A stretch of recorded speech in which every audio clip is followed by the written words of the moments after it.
Hi ಸ್ನೇಹಿತರೆ, welcome to my target YouTube channel. ಕರ್ನಾಟಕದಲ್ಲಿರ್ತಕ್ಕಂಥ ಎಲ್ಲ ಸ್ಪರ್ಧಾ ಯುವಕನ್ಮನಿಗಳಿಗೆ ನನ್ನ ತರಗತಿಯಿಂದ ಕರೆಂಟ್ ಅಫೇರ್ಸ್ ತರಗತಿಗಳನ್ನು ಈ ನೆಕ್ಸ್ಟ್ ಭಾಗನ ಮುಂದುವರಿಸ್ತಾ ಇದ್ದೀನಿ ಸ್ನೇಹಿತರೆ. ಸೊ ಎಲ್ಲರಿಗೂ ನನ್ನ ಒಂದು ತರಗತಿಗೆ ಲೈಕ್ ಮಾಡಿ, ಶೇರ್ ಮಾಡಿ, ಇಷ್ಟವಾದರೆ ಕಮೆಂಟ್ ಕೊಡಿ ಸ್ನೇಹಿತರೆ. ಮತ್ತು ಇನ್ನೂ ಹೆಚ್ಚಾಗಿ ನಾವು ತರಗತಿಯನ್ನು ಮಾಡಲು ಅನುಕೂಲ ಆಗ್ತದೆ. ಓಕೆ, ನೋಡೋಣ ಏನದಪ್ಪ ಅಂತಂದ್ರೆ ಕರೆಂಟ್ ಅಫೇರ್ಸ್ ಪ್ರಚಲಿತ ವಿದ್ಯಮಾನ ಘಟನೆಗಳ ಕುರಿತು 160ನೇ ಕ್ವಶನ್ಸ. ಬ್ಯೂಟಿಫುಲ್ ಕ್ವಶನ್ ಇದೆ ರೀ. ಏನದ ಅಂದ್ರೆ ಮೊದಲನೇ ಕ್ವಶನ್ನ, ಸೊ ಯಾವ ಬಾಹ್ಯಾಕಾಶ ಕಂಪನಿಯು ಇಸ್ರೋದ ಟೆಸ್ಟ್ ಬೆಡ್ ನಲ್ಲಿ ಕಲಾಂ 250 ಅನ್ನ ಯಶಸ್ವಿಯಾಗಿ ಪರೀಕ್ಷಿಸಿದೆ ಅಂದಾಗ ನಿಮ್ಮ ಕೈ ಕರೆಕ್ಟಲ್ಲಿ ಹೋಗ್ಬೇಕಂದ್ರೆ ಸ್ಕೈರೂಟ್ ಖಾಸಗಿ ಒಂದು ಕಂಪನಿ, ಆ ಏರೋಸ್ಪೇಸ್ ಅವ್ರು ಏನು ಮಾಡಿದಾರಪ್ಪ ಅಂದ್ರೆ ಕಲಾಂ 250 ಎಂಬ ಒಂದು ಟೆಸ್ಟ್ ಬೇಡ್ ಅನ್ನ ಏನು ಮಾಡಿದಾರಪ್ಪ ಅಂದಾಗ ಯಶಸ್ವಿಯಾಗಿ ಪರೀಕ್ಷೆ ಮಾಡಿದಾರ್ರಿ. ಓಕೆ, ಯಾವುದು ಕಲಾಂ 250. ನೆಕ್ಸ್ಟ್ ನೋಡ್ರಿ, ಇತ್ತೀಚೆಗೆ ಯಾವ ಸಂಸ್ಥೆಯು ಕೊರೋನಾ ವೈರಸ್ಗಳಿಗಾಗಿ ಹೊಸ ನೆಟ್ವರ್ಕ್ ಅನ್ನ ಪ್ರಾರಂಭಿಸಿದೆ? ಸೊ ಯಾವ ಒಂದು ನೆಟ್ವರ್ಕ್ ಅಂದಾಗ ಕೋವಿನೆಟ್ ಎಂಬ ಒಂದು ಹೊಸ ನೆಟ್ವರ್ಕ್ ಅನ್ನ ಯಾವ ಸಂಸ್ಥೆಯು ಕೊರೋನಾ ವೈರಸ್ಗಳಿಗೆ ಏನಪ್ಪಾ ಅಂತಂದ್ರೆ ಪ್ರಾರಂಭಿಸಿದೆ ಅಂತ ಕ್ವಶನ್ ಆಗ್ಯದ ಅದು. ಸೊ ಅದನ್ನು WHO ವರ್ಲ್ಡ್ ಹೆಲ್ತ್ ಆರ್ಗನೈಸೇಷನ್ ಅವರು ಏನ್ ಮಾಡಿದಾರಪ್ಪ ಅಂದ್ರೆ ಈ ಒಂದು ಕೋವಿನೆಟ್ ಎಂಬ ಒಂದು ಹೊಸ ನೆಟ್ವರ್ಕ್ ಅನ್ನ ಪ್ರಾರಂಭಿಸಿದ್ದಾರೆ, ಗೊತ್ತಿರಲಿ. ನೆಕ್ಸ್ಟ್ ನೋಡ್ರಿ, ಇತ್ತೀಚೆಗೆ ಸುದ್ದಿಯಲ್ಲಿ ಕಂಡು ಬಂದಂತಹ ಸಿಕಾಡಾಸ್, ಯಾವುದು ಸಿಕಾಡಾಸ್ ಎಂದರೆ ಏನು ಅಂದಾಗ ನೀವು ಹೇಳಬೇಕು ಧ್ವನಿ ಉತ್ಪಾದಿಸುವ ಕೀಟಗಳು ಅಥವಾ ಶಬ್ದವನ್ನ ಉತ್ಪಾದಿಸ್ತಕ್ಕಂತಹ ಕೀಟಗಳು. ಎರಡೂ ಕೂಡ ಆನ್ಸರ್ ರೈಟ್ ಆಗಿರ್ತದೆ ಸ್ನೇಹಿತರೆ, ಗೊತ್ತಿರಬೇಕು. ನೆಕ್ಸ್ಟ್ ನೋಡ್ರಿ, ಏನದ ಟ್ಯಾಂಟಲಮ್ ಎಂಬ ಅಪರೂಪದ, ಯಾವುದು ಟ್ಯಾಂಟಲಮ್ ಎಂಬ ಅಪರೂಪದ ಲೋಹವನ್ನ ಇತ್ತೀಚೆಗೆ ಯಾವ ಒಂದು ನದಿಯಲ್ಲಿ ಕಂಡುಹಿಡಿಯಲಾಗಿದೆ? ಈ ಒಂದು ಲೋಹ ಇದೊಂದು ಓಕೆ ಅಪರೂಪದ ಲೋಹ ಇದು. ಇದನ್ನು ಯಾವ ಒಂದು ನದಿಯಲ್ಲಿ ಕಂಡುಹಿಡಿಯಲಾಗಿದೆ ಅಂತ ಕ್ವಶನ್ ಹಾಕಿದವರು. ಇದು ರೀಸೆಂಟ್ಲಿ ಕರೆಂಟ್ ಅಫೇರ್ಸ್ ಮಾರ್ಚ್ದಲ್ಲಿರ್ತಕ್ಕಂಥದ್ದು. ಸೊ ಇದು ಸಟ್ಲೈಜ್ ನದಿ ರೀ. ಸಟ್ಲೈಜ್ ನದಿಯಲ್ಲಿ ಕಂಡು ಬರ್ತಕ್ಕಂತಹ ಒಂದು ಅಪರೂಪದ ಲೋಹ ಅಂತ ಹೇಳ್ರಿ. ನೆಕ್ಸ್ಟ್, ವಿಶ್ವದ ಮೊದಲ ಓಂ ಆಕಾರದ ದೇವಾಲಯವನ್ನ ಎಲ್ಲಿ ಉದ್ಘಾಟಿಸಲಾಯಿತು? ಓಂ ಆಕಾರದ ದೇವಾಲಯವನ್ನ ಎಲ್ಲಿ ಉದ್ಘಾಟನೆಯನ್ನ ಮಾಡಲಾಯಿತು ಅಂದಾಗ ರಾಜಸ್ಥಾನದ ಜೈಪುರವಾಗ ಈ ಒಂದು ಓಂ ಆಕಾರದ ದೇವಸ್ಥಾನವನ್ನ ಉದ್ಘಾಟಿಸಿದ್ದಾರ. ಕಲ್ಯಾಣಿ ಚಾಲುಕ್ಯರ ರಾಜವಂಶದ 900 ವರ್ಷಗಳಷ್ಟು ಹಳೆಯದಾದಂತಹ ಕನ್ನಡದ ಶಾಸನ. ಯಾವ ಶಾಸನ? 900 ವರ್ಷಗಳಷ್ಟು ಹಳೆಯದಾದಂತಹ ಕನ್ನಡ ಶಾಸನವನ್ನ ಯಾವ ರಾಜ್ಯದಲ್ಲಿ ಕಂಡುಹಿಡಿಯಲಾಗಿತ್ತು? ತೆಲಂಗಾಣದಾಗ ಈ ಒಂದು ಶಾಸನವನ್ನ, ಅದು ಚಾಲುಕ್ಯರಿಗೆ, ಕಲ್ಯಾಣ ಚಾಲುಕ್ಯರಿಗೆ ಸಂಬಂಧಪಟ್ಟಂತಹ 900 ವರ್ಷಗಳ ಹಳೆಯದಾದಂತಹ ಒಂದು ಶಾಸನ ತೆಲಂಗಾಣದಾಗ ಇತ್ತೀಚೆಗವಾಗಿ ಏನಪ್ಪಾ ಅಂದ್ರೆ ಗುರುತಿಸಿದಾರ. ಸೊ ಇತ್ತೀಚೆಗೆ ಮೊದಲ ಪರಮಾಣು ಶಕ್ತಿ ಶೃಂಗಸಭೆ ಪವರ್ ಶೃಂಗಸಭೆ ಏನಪ್ಪಾ ಅಂತಂದ್ರೆ ಎಲ್ಲಿ ನಡೆಯಿತು ಅಂದಾಗ ನೀವು ಹೇಳ್ರಿ ಬ್ರೆಸೆಲ್ಸ್ದಾಗ ಈ ಒಂದು ಶಕ್ತಿ ಸಭೆಯನ್ನ ನಡೆಸಿದಾರ್ರಿ. ಸೊ ನೆಕ್ಸ್ಟ್, ಇತ್ತೀಚೆಗೆ ಯಾವ ದೇಶವು G20 ಎರಡನೇ ಉದ್ಯೋಗ ಕಾರ್ಯಸಭೆಯ ಗುಂಪನ್ನ ಆಯೋಜಿಸಲಾಯಿತು? ಯಾವುದು? G20 ದವ್ರಿ. ಇತ್ತೀಚೆಗೆ ಎರಡನೇ ಉದ್ಯೋಗ ಕಾರ್ಯಸಭೆಯ ಗುಂಪನ್ನು ನಡೆಸಿದಾಗ ಇದು ಕೂಡ ಬ್ರೆಜಿಲ್ದಾಗ ನಡೆಸಿದಾರು. ನೆಕ್ಸ್ಟ್, ಇತ್ತೀಚೆಗೆ ಸುದ್ದಿಯಲ್ಲಿ ಕಂಡುಬರುವ ಅಪನಾಸಿ ನಿಕಿಟಿನ್ ಸಿಮೌಂಟ್. ಓಕೆ, ಇದು ಯಾವ ಒಂದು ಸಾಗರದಾಗ ಐತ್ರಿ ಸಿಮೌಂಟ? ಯಾವ ಸಿಮೌಂಟು? ಅಪನಾಸಿ ನಿಕಿಟಿನ್ ಸಿಮೌಂಟ್ ಎಂಬುದು ಯಾವ ಒಂದು ಸಾಗರದಾಗ ಕಂಡು ಬಂದಂದಾಗ ಇದು ಹಿಂದೂ ಸಾಗರದಲ್ಲಿ ಕಂಡು ಬಂದದ ರೀ. ಹಿಂದೂ ಸಾಗರದಲ್ಲಿ ಕಂಡು ಬಂದಂತ ಒಂದು ಸಿಮೌಂಟ್ ಆಗಿರ್ತದೆ. ನೆಕ್ಸ್ಟ್ ನೋಡೋಣ, ಇತ್ತೀಚೆಗೆ ಸುದ್ದಿಯಲ್ಲಿ ಕಂಡು ಬರುವಂತಹ ಮುಸ್ಕ್ ಬೂಡಿಜಿ ಹೆಂಗೈತಿ ನೋಡ್ರಿ. ಮುಸ್ಕ್ ಬೂಡಿಜಿ ಯಾವ ಬೆಳೆಯ ತಳಿಯ ಹೆಸರಾಗೈತಿ? ಹಿಂಗಂದ್ರೆ ಯಾವ ಒಂದು ತಳಿಯ ಹೆಸರು ಅಂದಾಗ ಇದು ಅಕ್ಕಿಯ ತಳಿ. ಓಕೆ, ಅಕ್ಕಿಯ ತಳಿ ಇದಾಗಿರ್ತದ ಮುಸ್ಕ್ ಬುಡ್ಜಿ ಅಂತ ಹೇಳಿ ಕರೀತಾರೆ ಅದಕ್ಕೆ. 2024 ವಿಶ್ವ ಕಬಡ್ಡಿ ದಿನದಂದ 128 ಆಟಗಾರರ ಭಾಗವಹಿಸುವಿಕೆಯೊಂದಿಗೆ ಗಿನ್ನಿಸ್ ವಿಶ್ವ ದಾಖಲೆಯನ್ನ ಗಿನ್ನಿಸ್ ವಿಶ್ವ ದಾಖಲೆಯನ್ನ ರಚಿಸುವ ಮೂಲಕ ಯಾವ ದೇಶವು ಇತಿಹಾಸವನ್ನ ಸೃಷ್ಟಿಸಿದೆ? ಇತಿಹಾಸ ಸೃಷ್ಟಿ ಮಾಡಕ ಭಾರತ ದೇಶ ಮೊದಲ ಸ್ಥಾನದಲ್ಲಿ ಇರ್ತದ ರೀ, ಯಾವುದೋ ಒಂದಾಗಲಿ. ಸೊ 10 ವರ್ಷದ 20 ವರ್ಷ 40 ವರ್ಷ 50 ವರ್ಷ ಶತಮಾನಗಳಿಂದ ಆಗ್ತಕ್ಕಂತಹ ಕೆಲಸಗಳನ್ನ ಮಾಡೋರು ಭಾರತೀಯರು ಸ್ನೇಹಿತರ. ಸೊ ಅದಕ್ಕೆ ಉದಾಹರಣೆ ಈ ಕಬಡ್ಡಿ ಒಂದು ಆಟವನ್ನ 128 ಆಟಗಾರರು ಭಾಗವಹಿಸುವಿಕೆ ಮುಖಾಂತರ ಗಿನ್ನಿಸ್ ದಾಖಲೆ ಮಾಡಿದವು ಹೆಮ್ಮೆಯ ಭಾರತೀಯರು ನಾವು. ಓಕೆ, ನೆಕ್ಸ್ಟ್ ಗಣಿತ ಶಾಸ್ತ್ರದ ನೊಬೆಲ್. ಯಾವ ನೊಬೆಲ್?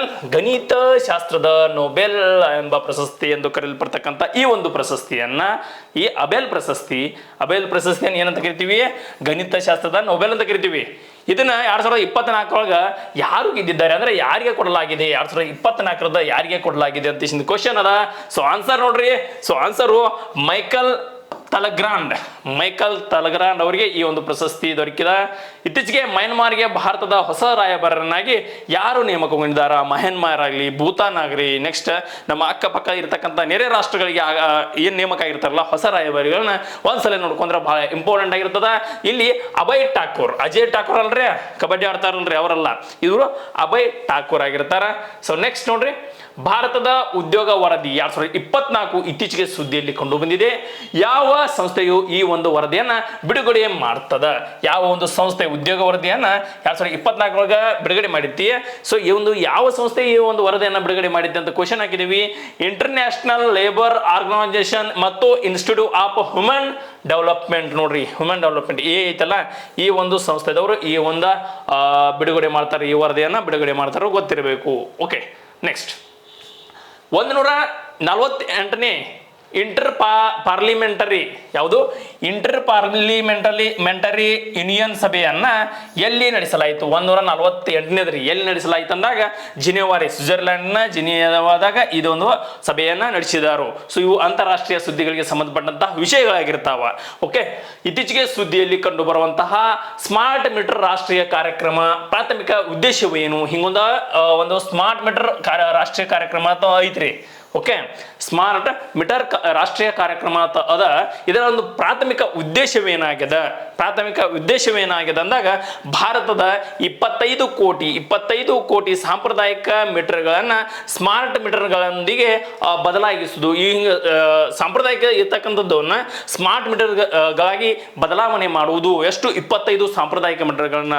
ಸೊ ನೋಡ್ರಿ, ಇದು ಇಂಟರ್ನ್ಯಾಷನಲ್ ರಿಲೇಟೆಡ್ ಇರ್ತಕ್ಕಂಥ ಸುದ್ದಿ ಒಳಗ ಏನಪ್ಪಾ ಅಂತಂದ್ರೆ ರಾಷ್ಟ್ರೀಯ ಕಾರ್ಯಕ್ರಮಗಳನ್ನ ಮಾಡ್ಕೊಂಡಿರ್ತಾರಲ್ಲ, ಇದು ರಾಷ್ಟ್ರೀಯ ಸುದ್ದಿ ಆದ್ರೆ ಇದು ರಾಷ್ಟ್ರೀಯ ಕಾರ್ಯಕ್ರಮದೊಂದಿಗೆ ಬಂದೈತಲ್ಲ ಅಂದಾಗ ಮಾತ್ರ ಇದು ಗೊತ್ತಾಗ್ತದ. ಇದು 25 ಕೋಟಿ ಸಾಂಪ್ರದಾಯಿಕ ಮೀಟರ್ಗಳನ್ನ ಸ್ಮಾರ್ಟ್ ಮೀಟರ್ಗಳೊಂದಿಗೆ ಬದಲಾಯಿಸುವ ಒಂದು ಸ್ಕೀಮ್ ಆಗಿರ್ತದ ರೀ. ಯಾವುದು? ಸ್ಮಾರ್ಟ್ ಮೀಟರ್ ರಾಷ್ಟ್ರೀಯ ಕಾರ್ಯಕ್ರಮದ ಪ್ರಾಥಮಿಕ ಉದ್ದೇಶ ಇದು, ಪ್ರಾಥಮಿಕ ಉದ್ದೇಶ. ಓಕೆ, ಇತ್ತೀಚೆಗೆ ಭಾರತದ ಚುನಾವಣೆ ಆಯೋಗ, ಭಾರತೀಯ ಇಂಡಿಯನ್ ಎಲೆಕ್ಷನ್ ಕಮಿಷನ್ ದವರ 85 ವರ್ಷಕ್ಕಿಂತ ಮೇಲ್ಪಟ್ಟವರು, ಎಷ್ಟು ವರ್ಷ? 85 ವರ್ಷದ ಮೇಲ್ಪಟ್ಟಂತಹ ವ್ಯಕ್ತಿಗಳಿಗೆ ಮತ್ತು 40% ಅಂಗವಿಕಲರಿಗೆ ಸುಲಭವಾಗಿ ಮತದಾನ ಮಾಡಲು ಒಂದು ಅಪ್ಲಿಕೇಶನ್ ತಗೊಂಡ್ಬಂದಾರ್ರಿ. ಒಂದು ಅಪ್ಲಿಕೇಶನ್ ಅನ್ನ ತಗೊಂಡ್ಬಂದಿದ್ದರು. ಆ ಒಂದು ಅಪ್ಲಿಕೇಶನ್ ಯಾವ್ದದ ಅಂದಾಗ ಆ ಒಂದು ಅಪ್ಲಿಕೇಶನ್ ರೀ ಆಪ್ಷನ್ ಸಿ ಯಾವ್ದಪ್ಪ ಅಂದಾಗ ಸಕ್ಷಮ್. ನೋಡ್ರಿ, ಸಕ್ಷಮ್ ಎಂಬ ಒಂದು ಅಪ್ಲಿಕೇಶನ್ ಅನ್ನ ಈ ಭಾರತೀಯ ಚುನಾವಣೆ ಆಯೋಗದವರು ತೆಗೆದುಕೊಂಡು ಬಂದಿರ್ತಾರ. ಸೊ ಚೆನ್ನಾಗಿ ನೋಡ್ಕೊಂಡಿದ್ದಾನೆ, ಯಾಕಂತಂದ್ರೆ ಈ ಎಲೆಕ್ಷನ್ ಐತಲ್ಲ ಅದಕ್ಕೋಸ್ಕರ ಈ ಒಂದು ಎಲೆಕ್ಷನ್ ರಿಲೇಟೆಡ್ ಇರ್ತಕ್ಕಂಥ ಎಲ್ಲಾ ವಿಷಯಗಳನ್ನ ನೀವು ಏನ್ ಮಾಡ್ಬೇಕಂದ್ರೆ ಕಲೆ ಹಾಕ್ಬೇಕ್ರಿ. ಸೊ 1 ಮಾರ್ಕ್ಸ್ ಅಂತ ಫಿಕ್ಸ್ ಇರ್ತದ. ನೆಕ್ಸ್ಟ್ ನೋಡ್ರಿ, ನೀರಿನ ಬಿಕ್ಕಟ್ಟಿನಿಂದಾಗಿ ಇತ್ತೀಚೆಗೆ ಸುದ್ದಿಯಲ್ಲಿ ಕಂಡು ಬರುವ ಕ್ವಾಟ್ರೋ ಸಿನೆಗಾಸ್ ಪ್ರದೇಶ. ಯಾವ ಪ್ರದೇಶ? ಕ್ವಾಟ್ರೋ ಸಿನೆಗಾಸ್ ಪ್ರದೇಶವು ಯಾವ ದೇಶದಲ್ಲಿ ಕಂಡುಬರುತ್ತದೆ? ಮೆಕ್ಸಿಕೋದಾಗ ಕಂಡುಬರ್ತದೆ ರೀ. ಯಾವುದು? ಮೆಕ್ಸಿಕೋದಾಗ ಈ ಒಂದು ನೀರಿನ ಬಿಕ್ಕಟ್ಟಿನಿಂದ ಸುದ್ದಿಯಲ್ಲಿ ಇದ್ರಿ ಅದು. ಸೊ ಯಾವುದು? ಒಂದು ಕ್ವಾಟ್ರೋ ಸಿನೆಗಾಸ್ ಎಂಬ ಪ್ರದೇಶ, ಇದು ಇರುವುದು ಮೆಕ್ಸಿಕೋದಾಗ. ಓಕೆ, ಇತ್ತೀಚೆಗೆ ಸುದ್ದಿಯಲ್ಲಿ ಕಂಡು ಬರ್ತಕ್ಕಂತಹ ಯತುರ್ನಾಗರಂ. ನೋಡ್ರಿ, ಯತುರ್ನಾಗರಂ ಇದನ್ನ ಆಗ್ಬೇಕ್ರಿ. ಯತುರ್ನಾಗರಂ ವನ್ಯಜೀವಿ ಅಭಯಾರಣ್ಯವು ಯಾವ ರಾಜ್ಯದಲ್ಲಿ ಕಂಡು ಬಂದದಂದಾಗ ತೆಲಂಗಾಣ ರಾಜ್ಯದಾಗಿ ಈ ಒಂದು ವನ್ಯಜೀವಿ ಅಭಯಾರಣ್ಯ ಕಂಡು ಬರ್ತದ. ರೀಸೆಂಟ್ ಆಗಿ ಇಲ್ಲಿ ಸುದ್ದಿ ಅದ ರೀ. ಓಕೆ, ಯಾವ ದೇಶವು ಇತ್ತೀಚೆಗೆ ಹಂದಿಯಿಂದ ಜೀವಂತವಾದ ಮನುಷ್ಯನಿಗೆ, ಹಂದಿಯಿಂದ ಜೀವಂತವಾದ ಮನುಷ್ಯನಿಗೆ ತಳೀಯವಾಗಿ ಮಾರ್ಪಡಿಸಿದಂತಹ ಮೂತ್ರಪಿಂಡವನ್ನ ಮೊದಲ ಬಾರಿಗೆ ಕೃಷಿ ಮಾಡಿತು. ಯಾವ ದೇಶದವರು ಮಾಡಿದಾರ್ರಿ ಹಂದಿಗಿಂದ ಮನುಷ್ಯನಿಗೆ ಅಂದಾಗ US ರೀ, ಯುನೈಟೆಡ್ ಸ್ಟೇಟ್ಸ್ ಅವರು ಈ ಒಂದು ಕೆಲಸ ಮಾಡಿರ್ತಾರ. ಸೊ ಇದು ಗೊತ್ತಿರಬೇಕು, ಇದು ಬಾಸರ ಏನಪ್ಪಾ ನ್ಯೂಸ್ದಾಗಿರ್ತದೆ. ಇತ್ತೀಚೆಗೆ ಸುದ್ದಿಯಲ್ಲಿ ಕಂಡು ಬರುವಂತಹ ಗುಲಾಲ್ ಗೋಟ, ಯಾವ್ದ್ರಿ ಗುಲಾಲ್ ಗೋಟ ಯಾವ ಒಂದು ನಗರದ ಸಾಂಪ್ರದಾಯಿಕ ಹಬ್ಬ. ಒಂದೊಂದು ರಾಜ್ಯಗಳಿಗೆ ಸಾಂಪ್ರದಾಯಿಕ ಹಬ್ಬಗಳು ಭಾಳ ಇರ್ತಾವ್ರಿ, ಅದ್ರೊಳಗೆ ವಿಶೇಷವಾದಂತಹ ಸಾಂಪ್ರದಾಯಿಕ ಹಬ್ಬಗಳು ಇರ್ತಾವ. ಫಾರ್ ಎಕ್ಸಾಂಪಲ್ ಈಗ ನಾಗಾಲ್ಯಾಂಡ್ದಾಗ ಯಾವುದಪ್ಪ ಅಂತಂದ್ರೆ, ಫಾರ್ ಎಕ್ಸಾಂಪಲ್ ನೋಡ್ಬೇಕು, ಈಗ ನಾಗಾಲ್ಯಾಂಡ್ದಾಗ ಹಾರ್ನ್ಬಿಲ್ ಉತ್ಸವವನ್ನು ಮಾಡ್ತೀವಿ. ಆದ್ರೆ ನಾಗಾಲ್ಯಾಂಡ್ನ ರಾಜ್ಯದ ಪಕ್ಷಿ ಹಾರ್ನ್ಬಿಲ್ ಆಗಿರಂಗಿಲ್ಲ. ಇಂಥ ಒಂದಿಷ್ಟು ಕೆಲವೊಂದು ವಿಷಯಗಳನ್ನ ನೀವು ಕಲೆ ಹಾಕ್ಬೇಕಾಗ್ತದೆ. ನಾಗಾಲ್ಯಾಂಡ್ನಲ್ಲಿ ಇರ್ತಕ್ಕಂಥದ್ದು ಎಲ್ಲ ಹಾರ್ನ್ಬಿಲ್ ಅಂತ ಹಾಕ್ತೀವಿ. ಸೊ ಅದೇ ರೀತಿ ದಾಂಡೇಲಿ ಇರ್ತಕ್ಕಂಥ ಉತ್ತರ ಕನ್ನಡದಾಗ ಬಂದ್ರೆ ಅಲ್ಲೂ ಕೂಡ ಹಾಕ್ತೀವಿ. ಆದ್ರೆ ನಾಗಾಲ್ಯಾಂಡ್ನ ಅಧಿಕೃತವಾದಂತಹ ಒಂದು ರಾಜ್ಯ ಪಕ್ಷಿ ಹಾರ್ನ್ಬಿಲ್ ಆಗಿರೋದಲ್ಲ ಸ್ನೇಹಿತರೆ. ಓಕೆ, ನೆಕ್ಸ್ಟ್ ನೋಡ್ರಿ, ಇದು ಎಲ್ಲಿ ನಡೀತದಪ್ಪ ಅಂದ್ರೆ ಗುಲಾಲ್ ಗೋಟ ಯಾವ ನಗರ ಸಾಂಪ್ರದಾಯಿಕ, ಜೈಪುರ್, ರಾಜಸ್ಥಾನದ ಜೈಪುರದಲ್ಲಿ ನಡೀತಕ್ಕಂಥ ಒಂದು ಉತ್ಸವ, ಸಾಂಪ್ರದಾಯಿಕವಾಗಿ ಹಬ್ಬ ನಡೆಸ್ತಾರೆ ಇಲ್ಲಿ. ನೋಡ್ರಿ, ನೆಕ್ಸ್ಟ್ ಕ್ವಶನ್. ಇತ್ತೀಚೆಗೆ ಸುದ್ದಿಯಲ್ಲಿ ಕಂಡು ಬರ್ತಕ್ಕಂತಹ ದಚ್ಚಿಗಮ್ ರಾಷ್ಟ್ರೀಯ ಉದ್ಯಾನವನ ಯಾವ ಒಂದು ರಾಜ್ಯದಲ್ಲಿ ಅಥವಾ ಯಾವ ಒಂದು ಯೂನಿಯನ್ ಟೆರಿಟರಿದಲ್ಲಿ ಐತಿ ಅಂತಂದಾಗ, ನಾನು ಡೈರೆಕ್ಟ್ ಆಗಿ ನಿಮ್ಗೆ ದಚ್ಚಿಗಮ್ ರಾಷ್ಟ್ರೀಯ ಉದ್ಯಾನವನ ಎಲ್ಲಿ ಐತಿ ಅಂತ ಕೇಳಿದ್ರೆ ನೀವು ಆನ್ಸರ್ ಹೇಳ್ತೀರಿ ಇಲ್ಲಿ ಜಮ್ಮು ಕಾಶ್ಮೀರದಾಗ ಅಂತ ಹೇಳ್ತೀರಿ, ಜಮ್ಮು ಮತ್ತು ಕಾಶ್ಮೀರದಾಗ. ಆದ್ರೆ ಇತ್ತೀಚೆಗೆ ಸುದ್ದಿ ಒಳಗದ, ಯಾಕೆ ಸುದ್ದಿ ಒಳಗ ಐತಿ ಅನ್ನೋದನ್ನ ನೀವು ಸರ್ಚ್ ಮಾಡಬೇಕಾಗ್ತದೆ. ಯಾಕಂದ್ರೆ ಇದ್ರೊಳಗ ಏನಾರ ಇನ್ನೂ ಹೆಚ್ಚು ಪಾಯಿಂಟ್ಸ್ಗಳು ಕೂಡ ಆ್ಯಡ್ ಮಾಡ್ಕೊಂಡು ಕ್ವಶನ್ಸ್ ಕೇಳುವಂಥ ಸಂಭವಗಳು ಇರ್ತಾವ್ರಿ. ಓಕೆ, ನೆಕ್ಸ್ಟ್ ನೋಡ್ರಿ ಏನದ, IT ನಿಯಮಗಳು 2021ರ ಅಡಿಯಲ್ಲಿ PIBಯ ಫ್ಯಾಕ್ಟ್ ಚೆಕ್ ಯೂನಿಟ್ ಯಾವ ಸಚಿವಾಲಯವು ಸೂಚಿಸಿದೆ? ಇದು PIBಯ ಫ್ಯಾಕ್ಟ್ ಚೆಕ್ ಯೂನಿಟ್ ಯಾವ ಒಂದು ಸಚಿವಾಲಯವು ಸೂಚಿಸಿದೆ? ಇದಕ್ಕೆ IT ನಿಯಮಗಳಿಗೆ 2021ರ ಅಡಿಯಲ್ಲಿ. ಓಕೆ, ಯಾವುದಂದಾಗ ಇಲ್ಲಿ ಆನ್ಸರು ಎಲೆಕ್ಟ್ರಾನಿಕ್ ಮತ್ತು ಮಾಹಿತಿ ತಂತ್ರಜ್ಞಾನ ಸಚಿವಾಲಯ. ಎಲೆಕ್ಟ್ರಾನಿಕ್ ಮತ್ತು ಮಾಹಿತಿ ತಂತ್ರಜ್ಞಾನ ಸಚಿವಾಲಯದವರು, ಈ ಒಂದು ಸಚಿವಾಲಯದವರು ಇದನ್ನ ಸೂಚನೆ ಮಾಡಿರ್ತಾರ್ರಿ. ಓಕೆ, ಇತ್ತೀಚೆಗೆ ಸುದ್ದಿಯಲ್ಲಿ ಕಂಡು ಬರುವಂತಹ order of the Druk Gyalpo, okay, order of the Druk Gyalpo ಎಂಬ ಒಂದು ಪ್ರಶಸ್ತಿಯನ್ನ ಯಾವ ದೇಶದ ಅತ್ಯುತ್ತಮವಾದಂತಹ ಗೌರವ ರಾಷ್ಟ್ರೀಯ ಪ್ರಶಸ್ತಿ ಆಗಿರ್ತದೆ ಸ್ನೇಹಿತರೆ? ಯಾವುದಂದಾಗ ಭೂತಾನ್ ರೀ. ಭೂತಾನ್ ಇದು ಈ ಒಂದು ರಾಷ್ಟ್ರೀಯ ಪ್ರಶಸ್ತಿಯನ್ನ ನರೇಂದ್ರ ಮೋದಿ ಅವರಿಗೆ ಏನಪ್ಪಾ ಅಂತಂದ್ರೆ ಕೊಟ್ಟಿರ್ತಾರ, ಇದು ಗೊತ್ತಿರಬೇಕು. ಓಕೆ, ನೆಕ್ಸ್ಟ್ ನೋಡ್ರಿ, ಯಾವ ದೇಶವು ಬಿಸಾಡಬಹುದಾದಂತಹ ಈ ಸಿಗರೆಟ್ಗಳು, ಯೂಸ್ ಮಾಡಿ ಬಿಸಾಕ್ತಾರಲ್ರಿ ಈ ಸಿಗರೆಟ್ಗಳು ಮತ್ತು ವೈಪ್ಗಳ ಮೇಲೆ ನಿಷೇಧವನ್ನ ಘೋಷಿಸಿದೆ ಯಾವ ಒಂದು ದೇಶ ಅಂತ ಹೇಳಿ ಇಲ್ಲಿ ಕ್ವಶನ್ ಕೊಟ್ಟಿದ್ದೀವಿ. ನ್ಯೂಜಿಲೆಂಡ್ ನೋಡ್ರಿ, ನ್ಯೂಜಿಲೆಂಡ್ ಅವ್ರು ಏನು ಮಾಡಿದಾರ, ಈ ಸಿಗರೆಟ್ಗೆ ನಿಷೇಧ ಮಾಡಿದಂತಹ ರಾಷ್ಟ್ರ ಈಗ ಇತ್ತೀಚೆಗೆ ನ್ಯೂಜಿಲೆಂಡ್ ಆಗಿರ್ತದ.